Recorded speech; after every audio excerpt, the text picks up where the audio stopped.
It's Monday, the 21st of April, and it is no things you might have heard today.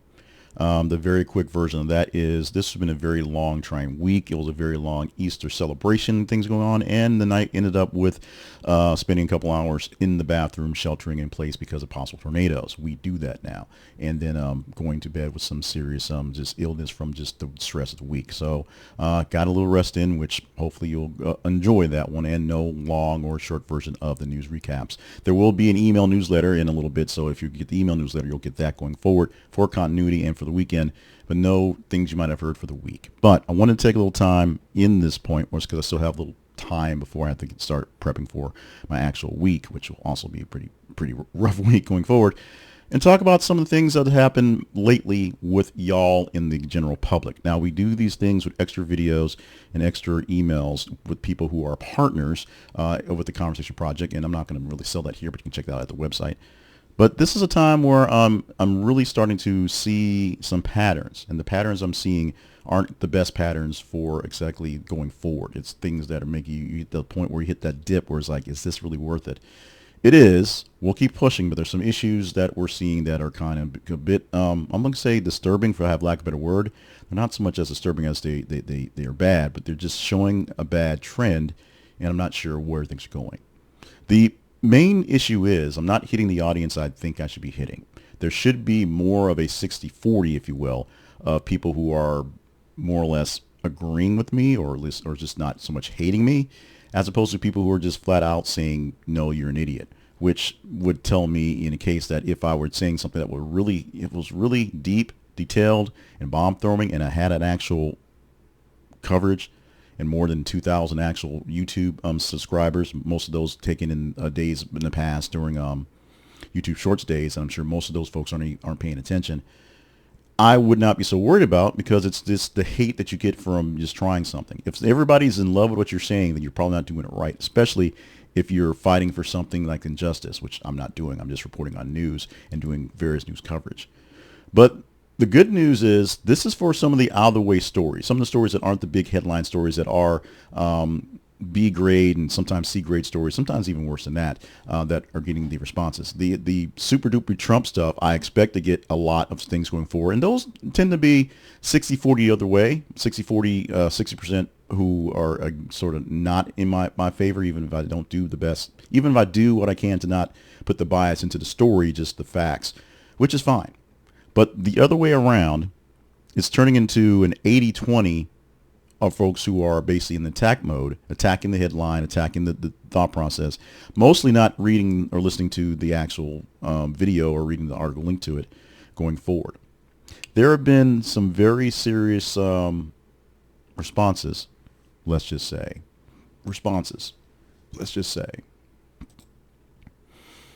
And I don't have the full setup in front of me, so it's kind of odd. We're going to do it sort of producing in place to kind of get a quick look. We just talked about and produced, and we'll be out there somewhere between here and there, a quick hit on the Pope who passed away this morning. So that's going to overtake all the news for the next couple of days until they get around to actually getting to the conclave. So there'll be a lot of picking and choosing from some very odd sources in the meantime. So you can fight me on that one, I guess. But for right now, a couple of headlines that have really overtaken everything in the past couple of weeks, past couple of days, I should say, because they've been out there a couple of days, are some stories that really, really, really sort of trouble me, because I didn't necessarily want to do them, but I'm doing them mostly because I see a need to do more things and make sure that stories that are on the beaten path are taken care of. But there's stories like I said, the story is getting a lot of love, if you will, in the past couple of days, was a Hungary pass, a constitutional amendment for banning LGBTQ plus displays in public. Basically, you can't have a pride parade because it's in public. They don't necessarily say you can't have it in a private place, but they're probably getting towards that. They also codified male and female, the only sexes there in the Constitution. So that's happening around the world. Also, the president of El Salvador saying he's not going to return back the man mistakenly, I'll say mistakenly as the best way to put it, who mistakenly deported to El Salvador as the only place he can possibly not be deported to, because he's probably a criminal and just not going to do it.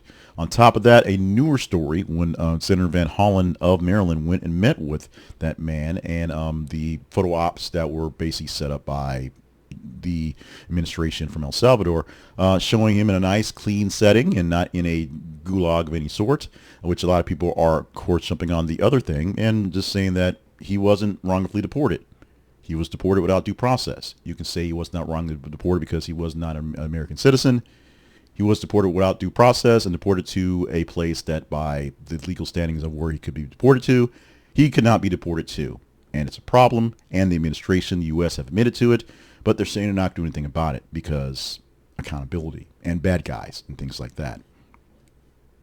So there's a lot of things going on in a way of those stories, particularly because for the Hungary story, there's a lot of people talking about how great it is Hungary did this thing, and more stations should get back to some sort of sensibility when you can't just do that here in the United States, because whether you like what people want to say or not, freedom of speech, freedom of expression. Yes, there are laws, and yes, there are standards that go against profanity, for lack of a better word, and things that the harboring wisdom is that it's bad for kids. Pretty sure your kids are saying just a terrible thing on their own without having a great gay people walking around dancing in butterfly costumes to give them some other fodder to do that. They can do it on their own. Trust me. I was a kid. I said plenty of pretty terrible things in my youth until I realized exactly what they meant, what they're going on, and now I just don't say them. I just don't do them. In fact, the transgender stories that we do are basically sort of by protest, because they get some level of support, some level of engagement by you, because they're out there and they're happening. But as far as I can tell, I know no transgender people. They're doing a good job of hiding it, so it doesn't affect me directly. So why am I complaining about people who are using bathrooms that I can't tell that what they are? There it goes. The story about the prisoner in El Salvador is an issue because it goes to the larger story. If you're not paying attention, you're not seeing it. And maybe it's because of that I see these things, or maybe it's because I'm just sort of naturally paranoid, or maybe it's my actual journalistic background. I do have a background in actual journalism and knowing how to follow a story and see where it goes, especially if it's not going where I thought it was going to, is that many of these people from the beginning of the whole ordeals have been picked up, sent off, put someplace else, dropped off of lists without very much any due process, without any actual proof being given for them being picked up and taken away, and what's happening.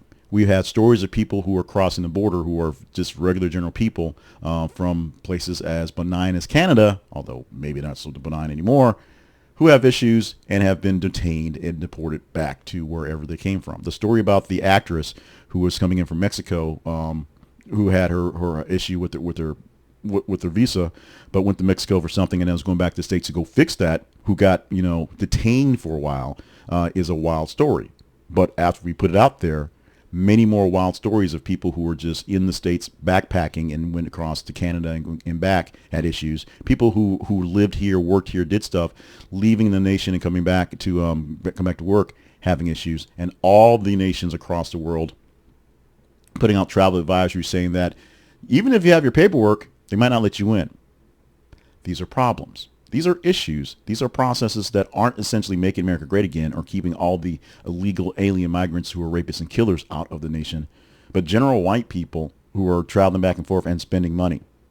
The thing about the student visas, we talked about in some cases, we hadn't had that in a couple of days. We had that go back and forth just because of the weekend going forward. Student visas being revoked, about 1,000 student visas from people who are of foreign origin.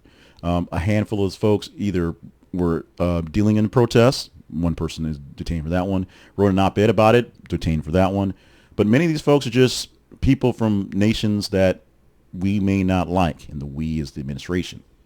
And that's their only crime. Right now, they've had their visas revoked. They have to go home soon. And many of the universities are fighting this back because foreign people pay full tuition. They don't get scholarships. They don't get loans. They don't get any government assistance. They don't have to finagle stuff. You don't have to kind of do things for them. They pay cash. You keep them there. And what you're looking for them to do is to stay here and use their knowledge for us or go back to someplace else and use their knowledge to bring more people to here for the recruit stuff. It's been just amazing, just what we're looking at. Back to more of the original point of the actual conversation. Some of these things are basically just one-liners. He wasn't illegally deported, or that's what they should have done. We should do more of that stuff. Good for him. Applaud Trump. Trump 2028. And it shows a couple things. One, the engagement of some people who are commenting, and I want you to comment on this one specifically and give me some engagement. There are some long comments that are deeply detailed and issues going back and forth. I appreciate those. There's some long comments that are basically rambling craziness. I kind of appreciate those because it tells you where you're going. But just thumbs up doesn't really tell very much, although it does to a sense. What we're looking for here at the Conversation Project is literally conversations, literally dialogue back and forth. The stories that are put out there in the clips from the stories put out there and things you might have heard are stories that we put out on Facebook and X for you to engage in and see which stories get the most engagement. And sometimes we'll throw things out there just in clips just because it's a good story and we only have time for 8 stories, 10 on Monday, to get into the way of things. And so we have extra stuff. Or something pops up early, we put it out there because we know it's probably not going to get the engagement on the boards. But maybe in a few days, as the story grows, people will get into it. And that's what's going on. I'm gonna be honest. I am a fiend for trying to get the clicks, trying to get the views, trying to get things going up because I want to make this thing here profitable. I want to make this thing here engaging. I want to grow my profile and go forward. I'm not seeing the actual responses that I want to for Conversation Project, which is part of the problem, but the responses I'm seeing don't really fit in line with where I think we're going. I'm getting a lot of, like I said, 80-20 of folks who are basically opposing the topic, opposing the issue, just on sort of the hate side, which is a thing, I guess.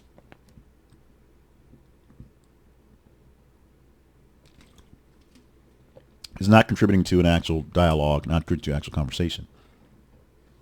And there have to be, in some cases, somebody who thinks that these things may fall in line, and there are, but they're very few, far between, and get drowned out by the other voices.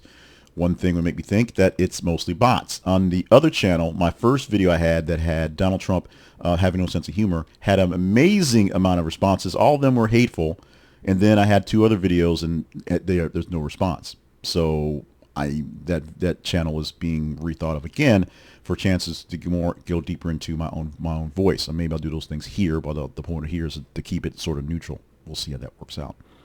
But the biggest issue that I'm having, and this issue that I'm having, is not with you guys as viewers or listeners to the podcast or watchers of the hot takes or readers of the newsletter, because all the engagement is good engagement. All the engagement is worthy engagement because it helps, it builds. But I'm not getting 60-40, 50-50, and I'm not getting, in most cases, some of the stories that I'm putting out there that I'd rather not put out there because it's the same things as I'm reading. You read it, you say, oh, that's interesting, and you move on with life because you have it in the back of your head. The ones that we're getting the higher engagement in are the ones that are essentially the political hot takes, high points that are the distractions. The story about the man in El Salvador who was sent to El Salvador without due process, which is a fact, is a distraction from all the other things going on. And from my opinion, from what I see, from the folks that I follow in the administration, even commentary, both on the plus and many on the most of them on the minus, but many on the plus side, are calling out Donald Trump and his administration for just very dumb, bad things that are not thought out well. So many people have to sort of sing his praises because he's his boss and doing the job. But there's a breaking story right now that's not getting a lot of love because of Pope Francis, that Pete Hegseth has some issues. Oh boy, does have some issues. And these are issues of just proving that he's not good at his job. But they'll sift that into things going forward. And of course, people who are supporters of the MAGA agenda, the Trump agenda, will say, oh, you're just trying to be hateful, whatever. But if true, these are things that show that he's not qualified to work at a Arby's drive-thru, let alone be in charge of the largest bureaucracy in the world. because they're just very stupid things that people would do when not you just not paying attention. These are things that I look at my students and when I teach, and when we go over scenarios of business and how things get done, and we go over these things. It's like, why would someone do something like this? And when they're dumbfounded that that's a problem, there's a problem, because accountability. And then the big issue is when you're accountable for stuff, you don't do dumb stuff very often, and when you're not accountable, you don't particularly care. We see that when they turn in half-done paperwork because they don't seem accountable. They just assume, I did it, so I should get something, as opposed I did something of value and I should get something better. There's a lot of that in schools, but that's a whole nother tangent for another day. Let's wrap this up, and I'm prepping for one of two things. No response, which will probably happen, because it takes a day or a half or so for these things to ramp up. And since this is being done while the Pope, the announcement of the Pope's passing, I'm sure things will get in the way and you'll not see this one. Or a lot of hate, a lot of "you're an idiot," which is fine, because that means I'm getting responses, and I'll get some clicks and get some money off the YouTube ads from that one. That we'll deal with that. But what I'm looking for is the actual dialogue. I'm looking for people who don't like my opinion, but understand the way we do things here. We give you a news article. We give you excerpts of articles, polls from various sources that give you what actually happened. You can say, oh, that's BS. That's fake news. It's not fake news. These are the facts that happen. We pepper in commentary because we do that just naturally. You literally can't give someone something out of commentary. If there's a murder out there, you give the inflection of the murder was going on. You get an inflection of this is a bad thing, or this was a self-defense that we'll see what's going on, or this is how things are going. When we cover a person who's in a murder case, Luigi Mangione, for example, every time we talk about it, we make it very, very clear. I make it very, very clear that people are in love with the man for the act that was done, a murder in cold blood for everyone to see, because the man that was murdered was probably a bad dude. In fact, he was probably even worse of a dude in person than he was, but we're not talking about that because he was murdered by somebody else. And the guy that murdered him is sympathetic. He's good looking. He, took out somebody that was doing bad things to other people. He's not Deadpool, folks. It just is what it is. So I'm looking for a conversation, looking for comments. I'm not looking for people necessarily to like me or like what I say, but looking for comments on the comments. Why am I getting so many comments that are to the towards the negative parts of the stories? Why are so many people just shouting out how great Hungary is for doing this thing for saving the kids, when it really isn't about saving the kids? It's about authoritarianism and making sure that freedom of expression and free speech is gone. Because you outlaw public displays of pride, which are, silly parades of gay people dancing around, is a step towards outlawing silly gay people to exist. Is it a stretch? You tell me.